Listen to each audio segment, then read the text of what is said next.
ആത്മമണവാളൻ യേശുവെ അറിയാമോ? അവനുമായി നീ നല്ല കൂട്ടാണു. തന്മാർവിൽ ചാരിയിരിക്കാറുണ്ടോ? എന്നാൽ നിനക്കൊരു ഭാവിയുണ്ട്.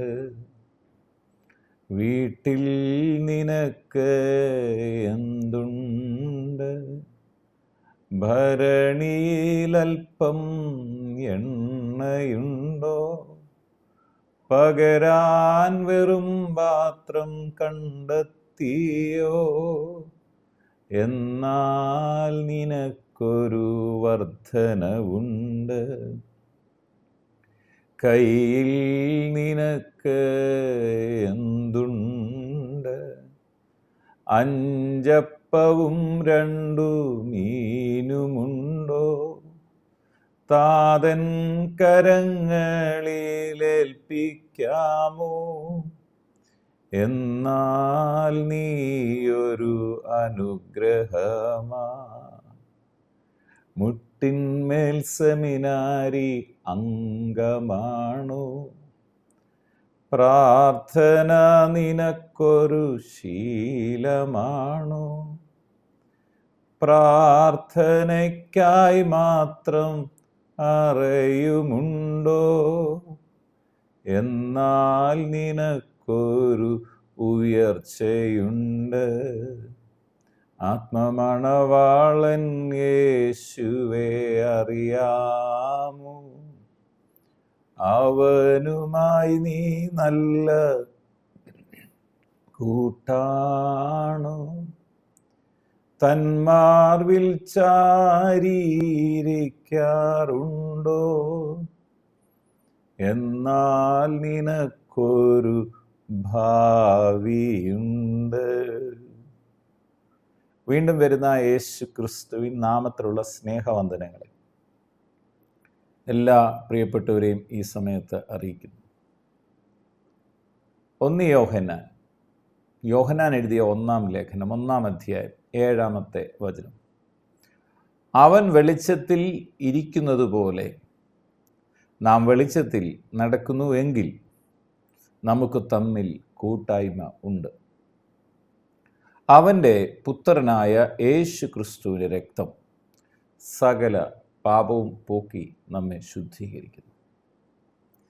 ദൈവത്തോടുള്ള കൂട്ടായ്മ പാപം ഒഴിവാക്കുന്ന പ്രക്രിയയാണ്. നാം കൂടുതൽ സമയം പ്രാർത്ഥിക്കുമ്പോൾ അഭിഷേകത്തിൻ്റെ ശക്തി നിറയും, നല്ലതാണ്.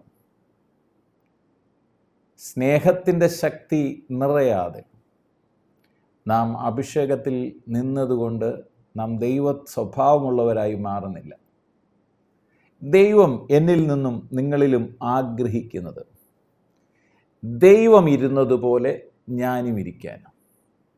പിതാവാം ദൈവം യേശു ക്രിസ്തുവിനെ ഈ ഭൂമിയിലേക്ക് അയച്ചത്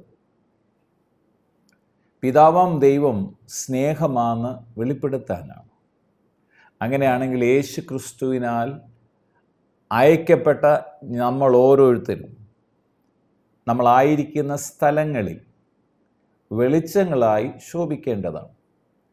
എന്താണ് വെളിച്ചമായി ശോഭിക്കുക എന്ന് പറഞ്ഞാൽ വെട്ടം കൊണ്ട് നടക്കുന്നതാണോ? അല്ല. വെളിച്ചമെന്ന് പറയുന്നത് ദൈവത്തിൻ്റെ സ്വഭാവമാണ്, പരിശുദ്ധാത്മാവിൻ്റെ ബലങ്ങളാണ്. സ്നേഹവും സന്തോഷവും സമാധാനവും വിശ്വസ്തത, അങ്ങനെയുള്ള സ്വഭാവ സവിശേഷതയാണ് വെളിച്ചമെന്ന് സൂചിപ്പിക്കുന്നത്, ദൈവത്തിൽ നിന്നുള്ളത്. എന്നാൽ ഇരുട്ടിനെ ബൈബിളിൽ പറയുന്നത് പിശാചിൻ്റെ പ്രവൃത്തികൾ. അത് കോപവും ക്രോധവും ഈർഷ്യയും വായിന്ന് വരുന്ന ദൂഷണവും ദുർഭാഷണവും ഇവയൊക്കെയാണ്. നാം ഇന്ന് ആരുടെ പക്ഷത്താണ്? നാം യേശുവിനെ രക്ഷകനും കർത്താവുമായി അംഗീകരിച്ച ഒരു വ്യക്തിയെ സംബന്ധിച്ചോളം അവനൊരു ദൈവ പൈതലാണ്. മറന്നുപോകരുത്. ദൈവ പൈതൽ എന്ന് പറഞ്ഞാൽ അപ്പൻ്റെ സ്വഭാവം ഉൾക്കൊള്ളുന്ന മകനാണ്. ദൈവത്തിൻ്റെ സ്വഭാവം ഉൾക്കൊള്ളുന്ന, ദൈവിക സ്വഭാവം ലോകത്തിന് കാണിക്കുന്ന ആൾ. ദൈവത്തിൻ്റെ സ്വഭാവം എന്താ? സ്നേഹം. അപ്പോൾ എത്ര കൂടുതൽ പ്രാർത്ഥിക്കുന്നോ അത്രയും നമ്മൾ സ്നേഹിക്കുന്നവരായി മാറും. കർത്താവ് ഒരിക്കൽ പറഞ്ഞ്, നിങ്ങൾ ആദ്യനാളി വരുമ്പം നിങ്ങൾ രോഗികളെ സൗഖ്യമാക്കി, ഭൂതങ്ങളെ പുറത്താക്കി ഒക്കെ പറഞ്ഞിട്ട് കർത്താവ് വന്നിട്ട് അവരോട് പറയുന്നൊരു കാര്യമുണ്ട്, ഞാൻ നിങ്ങളെ വാസ്തവമായിട്ട് അറിയുന്നില്ല. എന്താ അങ്ങനെ കർത്താവ് പറയാൻ കാര്യം? നാം ചെയ്യുന്ന വീര്യപ്രവൃത്തിയിലല്ല കർത്താവ് സന്തോഷിക്കുന്നത്. കുഷ്ഠരോഗിയെ കണ്ടപ്പോൾ തൊട്ട് അവരെ സ്നേഹിച്ച് മനസ്സലിഞ്ഞ് സൗഖ്യമാക്കിയ കർത്താവ്. പാപിനിയായ സ്ത്രീയെ ലോകം മുഴുവൻ കല്ലെറിഞ്ഞ് കൊല്ലണമെന്ന് പറഞ്ഞപ്പോൾ ആ പാപിനിയായ സ്ത്രീയോട് സ്നേഹിച്ച്, നിന്നെ ആരും കുറ്റം വിധിച്ചില്ലയോ, ഞാനും നിന്നെ കുറ്റം വിധിക്കുന്നില്ല എന്ന് പറഞ്ഞ യേശുവിൻ്റെ സ്നേഹം. ഇതാണ് വെളിച്ചത്തിൻ്റെ മക്കളായി ജീവിക്കുക എന്ന് പറഞ്ഞു. ഇവിടെ പറയാണ്, 5-ാമത്തെ വാക്യം മുതലാണ് ദൈവത്തോടുള്ള കൂട്ടായ്മ പാപം ഒഴിവാക്കുന്ന പ്രക്രിയയാണ്. അതാണ് അത് സൂചിപ്പിക്കുന്നത്. ദൈവം വെളിച്ചം ആകുന്നു എന്ന് പറഞ്ഞാൽ അവനിൽ ഇരുട്ട് ഒട്ടുമില്ല എന്നുള്ളത് ഞങ്ങൾ അവനോട് കേട്ട് നിങ്ങളോട് അറിയിക്കുന്ന ദൂതാണ്. എന്താണ് ദൂത്? ദൈവം വെളിച്ചമാണ്. അപ്പം ദൈവത്തിൽ നിന്ന് ജനിച്ച ദൈവമക്കൾ, ഞാൻ വിശ്വസിക്കുന്നത് മണിക്കൂറുകൾ പ്രാർത്ഥിക്കുന്നതിനേക്കാൾ ഉപരി, അത് നല്ലതാണ്, പ്രാർത്ഥിക്കണം, മണിക്കൂറുകൾ പ്രാർത്ഥിക്കണം, ദിവസങ്ങൾ പ്രാർത്ഥിക്കണം. പക്ഷെ പ്രാർത്ഥിച്ച് വലിയ അഭിഷേകത്തിൽ നിറയുമ്പോഴും ഒരു ഗുണകരമായ ജീവിതം നയിക്കാൻ, ഭാര്യയെ സ്നേഹിക്കാൻ കഴിയുന്നില്ലെങ്കിലോ, ഭർത്താവിനെ സ്നേഹിക്കാൻ കഴിയുന്നില്ലെങ്കിലോ, നമ്മുടെ മുമ്പിൽ കാണുന്ന വ്യക്തികളെ നമുക്ക് സ്നേഹിച്ച് അവരോട് സ്നേഹത്തോടെ പെരുമാറാൻ കഴിയാതെ നിയമങ്ങളിലൂടെയും കർശനമായ പദവിയിലൂടെയൊക്കെ നിന്നാലോ. കഴിഞ്ഞ ദിവസം ദേവാസം പറയുകയായിരുന്നു, പാസ്റ്റർമാരൊരിക്കലും ഒരു ഗുണ്ടായി മാറരുത്, ദൈവമക്കൾ ഒരിക്കലും ഒരു ഗുണ്ടായി മാറരുത്. പിന്നെ എങ്ങനെയാണോ ദൈവമക്കളിൽ പരിശുദ്ധാത്മാവിൻ്റെ ശക്തി വരുമ്പോൾ തന്നെ ദൈവമക്കൾ സ്നേഹമുള്ളവരായി മാറും. ഇന്ന് ഈ വചനം കേട്ടുകൊണ്ടിരിക്കുമ്പോൾ ഞാനും നിങ്ങളും സ്നേഹമുള്ളവരായി മാറാനാണ് പിതാവാം ദൈവം യേശുവിനെ ഭൂമിയിലേക്ക് അയച്ചത്. സ്നേഹത്തിൻ്റെ അടയാളമാകുന്ന ചുംബനം കൊണ്ട് യൂദാ ഒറ്റിക്കൊടുത്തപ്പോഴും യേശു പതറാതെ നിന്ന് അവസാനത്തുള്ള രക്തം വരെയും ചൊരിഞ്ഞത് എന്നെയും നിങ്ങളെയും സ്നേഹിതരാക്കാൻ വേണ്ടിയാണ്, എന്നെയും നിങ്ങളെയും ദൈവം മക്കളാക്കി മാറ്റാൻ. ഇതിൽ പരം സ്നേഹമൊന്നുമില്ല. അതുകൊണ്ട് ദൈവം വെളിച്ചമാകുന്നു, അവന് ഇരുട്ടില്ല, ഒട്ടുമില്ല എന്നുള്ളത് ഞങ്ങൾ അവനോട് കേട്ട് നിങ്ങളോട് അറിയിക്കുന്ന ദൂതാകും. അവനോട് കൂട്ടായ്മ ഉണ്ടെന്ന് പറയുകയും, യേശുവിനോട് കൂട്ടായ്മ ഉണ്ടെന്ന് പറയുകയും ഇരുട്ടിൽ നടക്കുകയും ചെയ്താൽ, നമ്മൾ ഇരുട്ടിലാണ് നടക്കുകയും ചെയ്താൽ ഭോഷ്ക് പറയുന്നു, സത്യം പ്രവർത്തിക്കുന്നതും ഇല്ല. അവൻ വെളിച്ചത്തിൽ ഇരുന്നതുപോലെ നാം വെളിച്ചത്തിൽ നടക്കുന്നു എങ്കിൽ നമുക്ക് തമ്മിൽ കൂട്ടായ്മ ഉണ്ട്.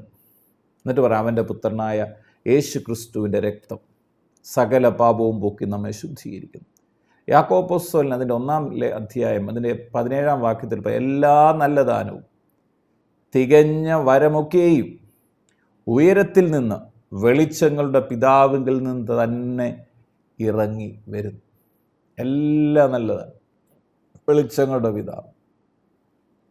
യെസ്, നമ്മളും ദൈവം ആഗ്രഹിക്കും നമ്മളും വെളിച്ചത്തിൻ്റെ മക്കളാകണമെന്ന്. നിങ്ങളുടെ വീട്ടിൽ ആ വെളിച്ചം പരത്താം. എങ്ങനെയാണ് പരത്തുന്നത്? എങ്ങനെയാണ് നമുക്ക് വെളിച്ചത്തിൻ്റെ മക്കളായി തീരാൻ പറ്റുന്നത്? നാം ഒരാളെ സ്നേഹിക്കുമ്പോൾ. കർത്താവ് പറഞ്ഞു, നിങ്ങളുടെ ശത്രുക്കളെ പോലും നിങ്ങൾ സ്നേഹിക്കണം, നിങ്ങളെ ഉപദ്രവിക്കുന്നവർക്ക് വേണ്ടി പ്രാർത്ഥിക്കാൻ കഴിയണം. ഈ ലെവലിൽ ഞാനും നിങ്ങളും ആകുമ്പോൾ അതിന് ആ പരിശുദ്ധാത്മാവിൻ്റെ ശക്തി നിറഞ്ഞവർ, അഭിഷേകം നിറഞ്ഞെന്ന് പറയുന്നത്. നമ്മുടെ കൈ രോഗി സൗഖ്യമാകും, നമ്മുടെ കൈ വെച്ചാൽ രോഗി സൗഖ്യമാകണം. അത് യേശു പറഞ്ഞാണ്, നിങ്ങളുടെ കരം വെക്കുമ്പോൾ രോഗികൾ സൗഖ്യമാകും, വിശ്വസിക്കുന്നവരാൽ ഈ അടയാളങ്ങൾ നടക്കും. പക്ഷേ അന്ത്യ ന്യായവിധി ദിവസം കർത്താവ് പറയല്ലേ, ഞാൻ നിന്നെ അറിയുന്നില്ലെന്ന് പറയാൻ ഇടവരരുത്. കാര്യം ഗുണമില്ലാതെ ഞാനും നിങ്ങളും ദൈവമക്കളാണെന്ന് പറഞ്ഞ് അനേകർക്ക് ഗുണമില്ലാതെ ജീവിച്ചിട്ട് കാര്യമില്ല. നമ്മളെ ആക്കിയിരിക്കുന്ന സമൂഹത്തിൽ, കുടുംബത്തിൽ സ്നേഹമുള്ളവരായി തീരാം. അങ്ങനെ ദൈവസ്നേഹം, ആ പരിശുദ്ധാത്മാവിൻ്റെ ശക്തി ദൈവസ്നേഹത്തിലൂടെ അനേക പ്രകടമാകുവാൻ നമ്മളെ തന്നെ ഏൽപ്പിച്ചു കൊടുക്കാം. അങ്ങനെ നമ്മൾ വെളിച്ചത്തിൽ, യേശു വെളിച്ചത്തിലിരുന്നതുപോലെ നമുക്കും വെളിച്ചത്തിൽ നടക്കാം. എന്നാൽ കർത്താവിന് നമ്മളോട് കൂട്ടായ്മയുണ്ട്. ആ കൂട്ടായ്മയിലായിരിക്കാം ദൈവത്തിൻ്റെ പരിശുദ്ധാത്മാവ് എന്നെയും നിങ്ങളെയും സഹായിക്കുമാറാകട്ടെ. പിതാവെ, പ്രാർത്ഥിക്കുന്നു യേശു ക്രിസ്തുവിൻ്റെ നാമത്തിൽ വചനം കേൾക്കുന്ന ഓരോ പ്രിയപ്പെട്ടവരുടെ ഹൃദയങ്ങളെ കർത്താവ് തുറക്കണേ. കർത്താവെ, അഭിഷേകമുള്ളൊരു ജീവിതം ആഗ്രഹിക്കുമ്പോൾ തന്നെ അതിലുമുപരി ഒരു യേശുവിൻ്റെ സ്നേഹമുള്ള ഗുണകരമായ പരിശുദ്ധാത്മാവിൻ്റെ ഫലങ്ങൾ നിറഞ്ഞ ഒരു ജീവിതം നയിക്കാൻ വചനം കേൾക്കുന്നവരെയും വചനം പറയുന്ന ഞങ്ങളെ ഓരോരുത്തരെയും പരിശുദ്ധാത്മാവ് സഹായിക്കണമെന്ന് പ്രാർത്ഥിക്കുന്നു. എന്നെ കേൾക്കുന്ന രോഗികൾ ഇപ്പോൾ തന്നെ യേശു ക്രിസ്തുവിന് അടിപ്പിണരുകളാൽ സൗഖ്യം പ്രാപിക്കട്ടെ. ഹൃദയഭാരങ്ങൾ മാറിപ്പോകട്ടെ. ആകുല ചിന്തകൾ മാറട്ടെ. ഭയങ്ങൾ മാറിപ്പോകട്ടെ. കർത്താവായ യേശു ക്രിസ്തുവിൻ്റെ മഹത്വം ഓരോ വ്യക്തി ജീവിതങ്ങളിലും വ്യാപരിക്കട്ടെ. പ്രാർത്ഥിച്ച് അനുഗ്രഹിക്കുന്നു. സകല മഹത്വം ഓർക്കപ്പെട്ട കുഞ്ഞാട് യേശു ക്രിസ്തുവിൻ പൊന്നുനാമത്തിൽ പിതാവേ, ആമേൻ. അവിടെ നമുക്ക് വെളിച്ചത്തിൽ വസിക്കാം. യേശു ഇരുന്നതുപോലെ തന്നെ വെളിച്ചത്തിൽ നമുക്ക് നടക്കാം. അങ്ങനെയാണെങ്കിൽ കർത്താവുമായിട്ടൊരു കൂട്ടായ്മയുണ്ട്. ആത്മമണവാളൻ യേശുവേ അറിയാമോ, അവനുമായി നീ നല്ല കൂട്ടാണോ, തന്മാർവിൽ ചാരിയിരിക്കാറുണ്ടോ, എന്നാൽ നിനക്കൊരു ഭാവിയുണ്ട്.